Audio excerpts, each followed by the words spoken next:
we could talk about the Earthshot prize, but let's talk song. It's Taylor time again. Today I'm going to be listening to track number 5 of Taylor Swift's amazing album, The Life of Showgirl. The song is called Eldest Daughter, and I want to continue learning about Taylor Swift's songwriting. So without further ado, let's get going.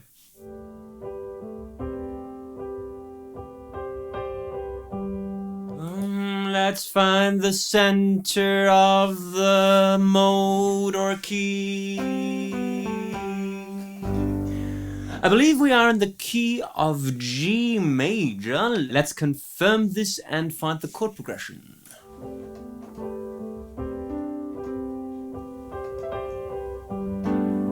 And I believe the rather surprising chord progression is an A minor C G thing.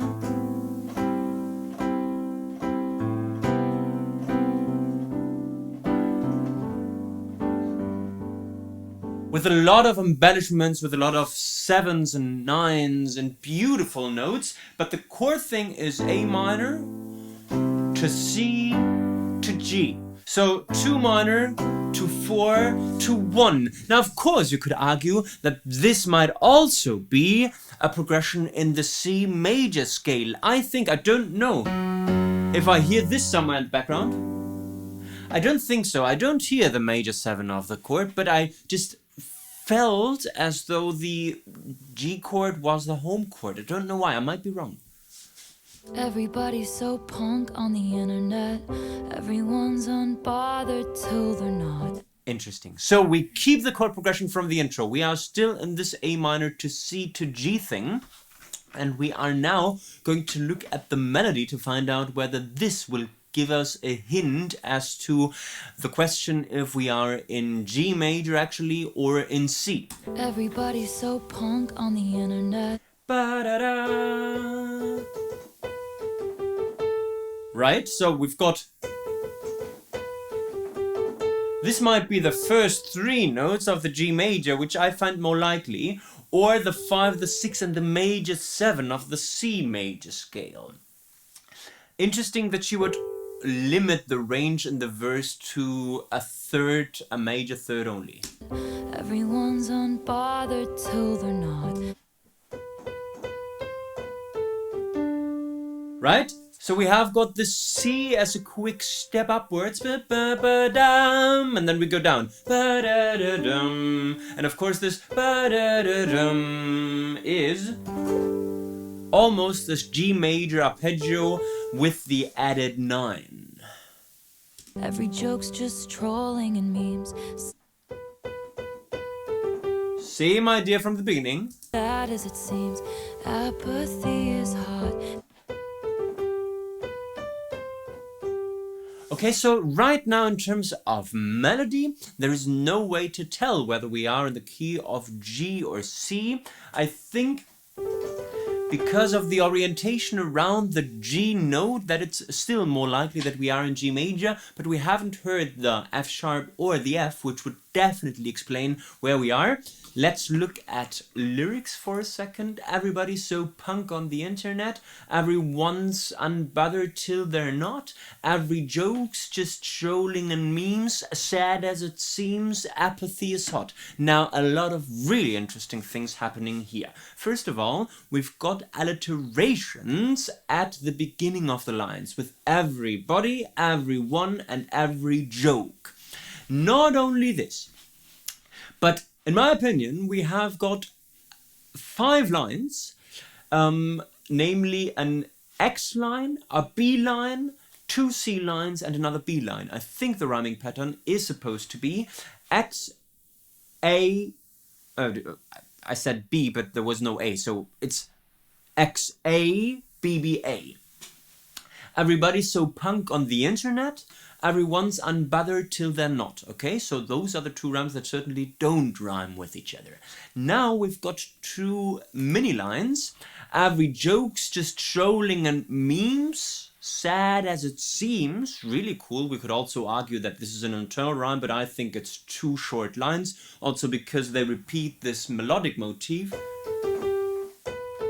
Right? The trolling and memes then becomes sad as it seems. Then, sad as it seems also includes another alliteration with the S sound, sad as it seems. And the last line in this group of 5 is apathy is hot, that of course goes back to the everyone's unbothered till they're not thing. So again, really thoughtful lyric writing and something that Taylor Swift is just brilliant at. Everybody's cutthroat in the comments. Every single hot take is cold as ice. All right. Certainly same chord progression, certainly same melodic ideas, and some lyrical ideas they bring back as well. Everybody's cutthroat in the comments. Every single hot take is cold as ice. When you found me, I said I was busy. That was a lie. What I don't find is this. Let's see if we have it in the melody. Everybody's cutthroat in the comments. So this is certainly something that we know from the beginning. Also very cool alliteration with cutthroat and comments, and bringing back of this every alliteration. Every single hot take is cold as ice. We know this as well. Right? When you found me, I said I was busy. That was a lie. So they bring back the repetition of that tiny motif that goes da-da-da-dum, but this time they don't rhyme it. Remember that we had this trolling and memes, sad as it seems. What they basically don't have is that transitional line that was apathy is hot. Listen to this. Sad as it seems, apathy is hot. Right? Apathy is hard. That goes back to the beginning of the progression. This we don't have, probably because we are going to leave the verse and going to go to another section. That was a lie. Right? That was a lie. And would have expected ba-da-da-da-dum after that, which does not come. I have been afflicted by a terminal uniqueness. Same chord progression, totally different melody, which means that we are in a new section. I would argue that we are in a pre-chorus here. The biggest difference is the beginning of the melody. Remember that Everybody's So Punk on the Internet starts after the chord plays. Everybody's so punk. Right, so we start on the second eighth of the bar. We have got everybody's, right? Everybody's so. And now, with the pre-chorus that I will call pre-chorus from now on until I am proven differently, we have got a clear beginning on the downbeat. I have been afflicted. Right? I have been afflicted. Let's find melody. Interesting. Especially because they play the A minor chord underneath, and the D gets certain prominence, although it's not in the chord, right? Ba-da-da-da-da-dum. Also the B playing twice, although it's not in the chord, creating that beautiful, what is it? 9 and 11 flavor on the minor chord. By a terminal uniqueness. Repetition of that same melodic idea. I've been dying just from trying to seem cool. And the third time. Really interesting. Let's look at the lyrics. I have been afflicted by a terminal uniqueness. Wow, this is something new. I've been dying just from trying to seem cool. We establish a two-line idea that is certainly a foreshadowing element of an ABAB rhyming structure with a brilliant internal rhyme with I've been dying just from trying to seem cool. But I'm not a bad bitch, and this isn't savage. Same chord progression, different section. I think it was a very, very tiny pre-chorus, thereby not fulfilling this promise of an ABAB rhyming pattern, but instead we are now at what I will call a chorus because of the hooky character that starts here. But I'm not a bad bitch. Let's find melody here. Ba-da-da. Really interesting. Again, the B, the D, and the G that we don't have in the A minor key chord, sorry. Really interesting melodic hook. And this isn't savage. Repeat the hook. This time on the C, creating different flavors with the major 7, the 9, and whatever this is, the 6. But I'm never gonna let you down. New melodic idea. G major arpeggio. B, G, and D. I'm never gonna leave you out.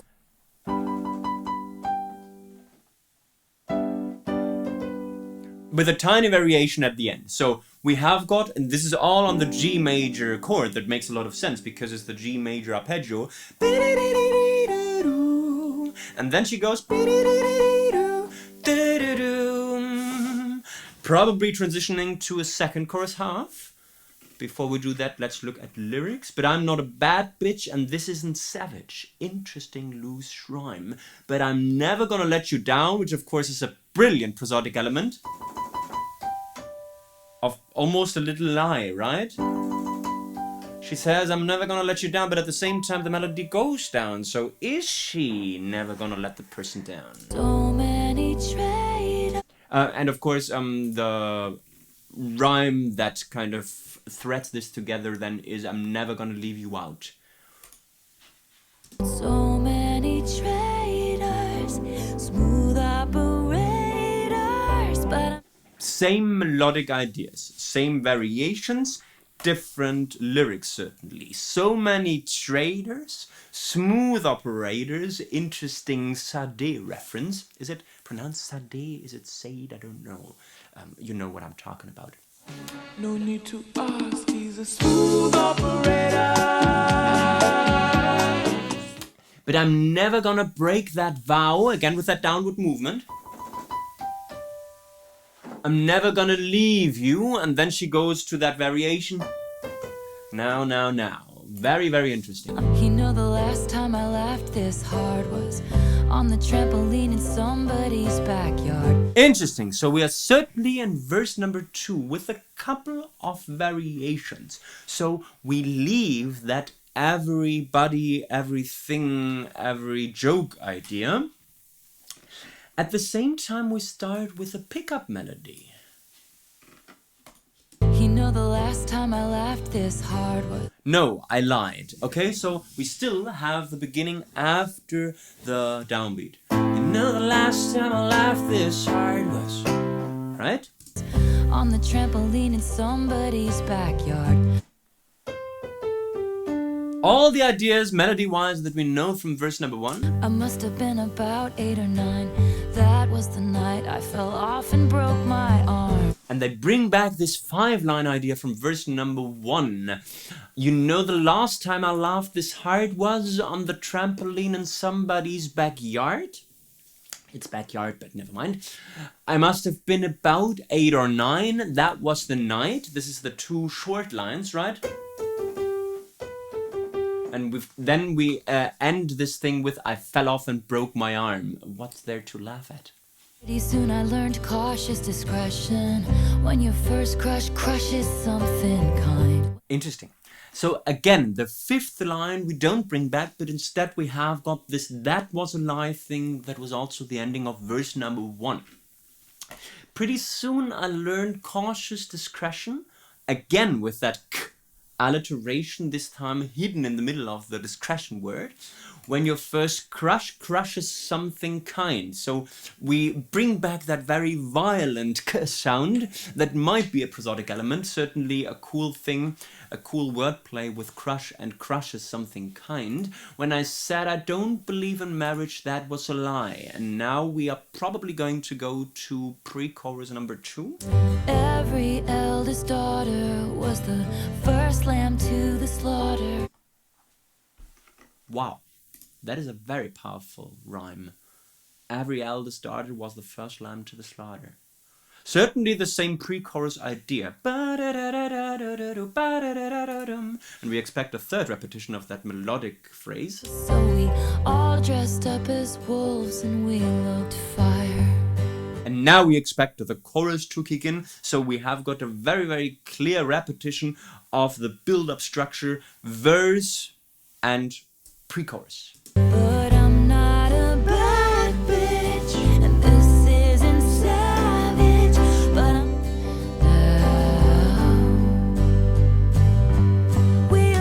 Okay, and now the bass was the first instrument to announce something interesting happening. Probably a primary bridge. Let's listen to, it's not song but it's arrangement, but let's listen to that augmenting bass, at least volume wise.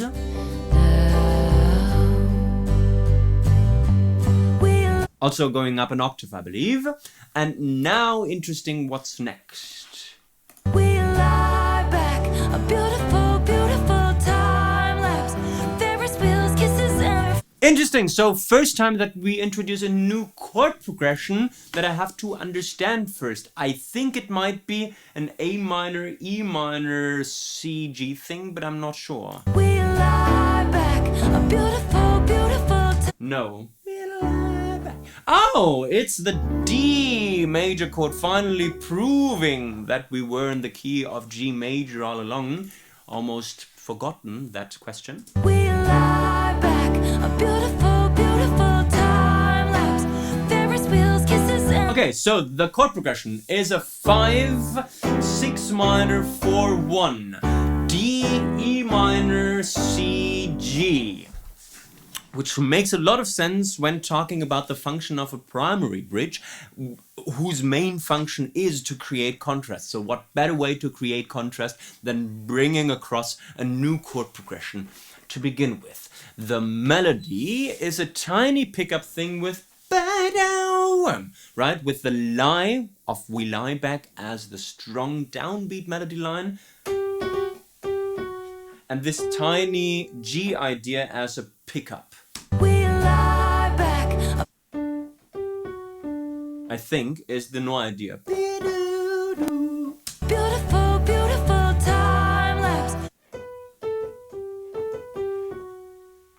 Ferris wheels, kisses, and lilacs.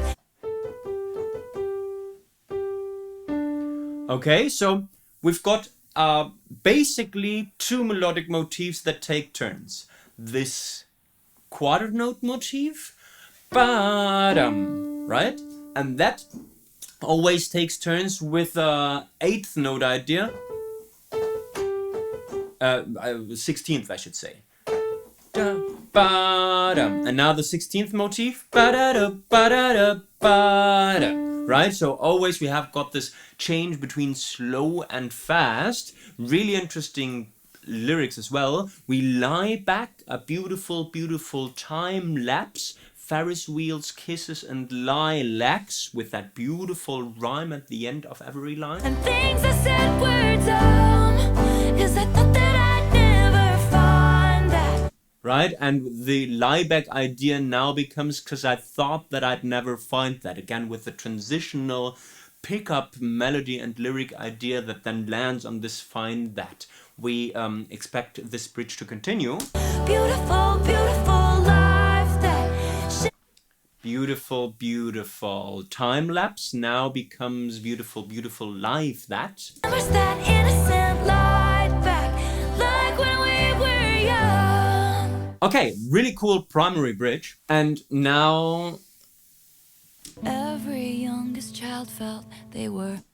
this is the every eldest daughter idea. Interesting that the eldest daughter title of the song would only appear once in pre-chorus number 2. That is interesting. She, of course, is aware of that lyrical motif and now varies it, and the daughter becomes the child. Every youngest child felt they were raised up in the wild, but now you're home. Talking about prosody.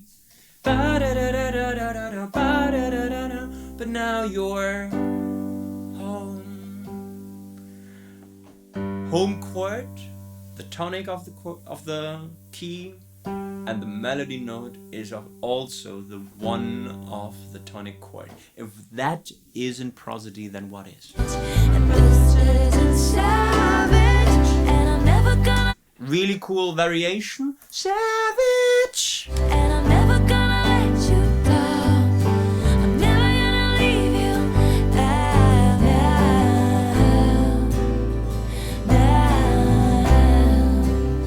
Of course, the now itself is a hook because it's a post-chorus hook after every chorus idea. Ba-da-dum-bum, ba-da-dum-bum.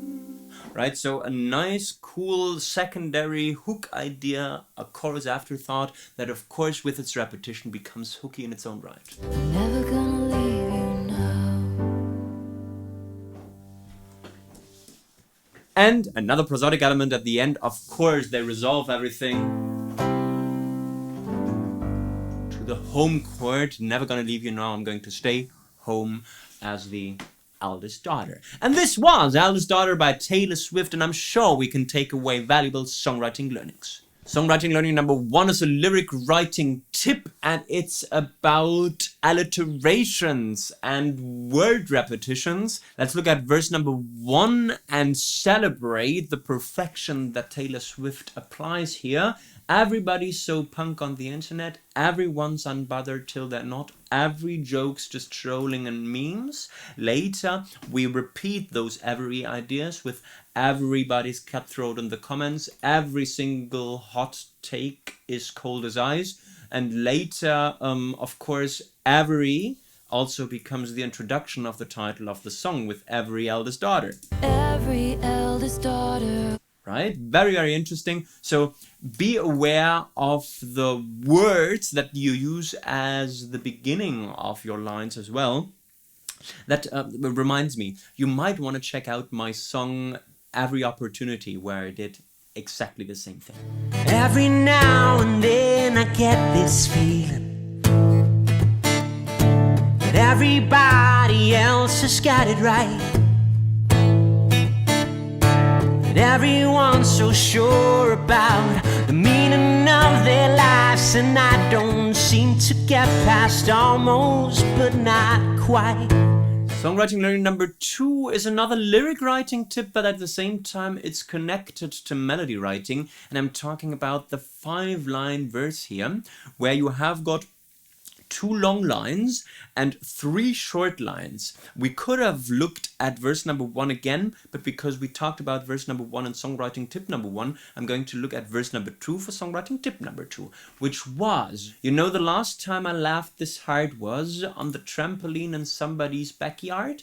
I must have been about 8 or 9. That was the night I fell off and broke my arm, right? Where we talked about this interesting XABBA rhyming pattern and the relationship between lyrics and melody, where those short B lines get a melodic motif.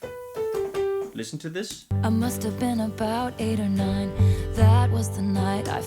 See? So those are tiny tricks that you can apply to your own melody and lyric writing to make them go well together. And songwriting learning number 3 is, of course, about the primary bridge. That, in that regard, serves many a function in this song. First of all, it definitely determines the key, because remember that before the primary bridge, we were uncertain whether this was G major or C major, because we didn't really have this F or F sharp characteristic element. Only with the D major chord at the beginning of the primary bridge did we get certainty that we were in fact in the key of G major all along. The other purpose that the bridge fulfilled was contrast in terms of new chord progression. Remember that we had this 2 minor 4 1 throughout the song, but only in the primary bridge do we change to that 5 6 minor 4 1 idea.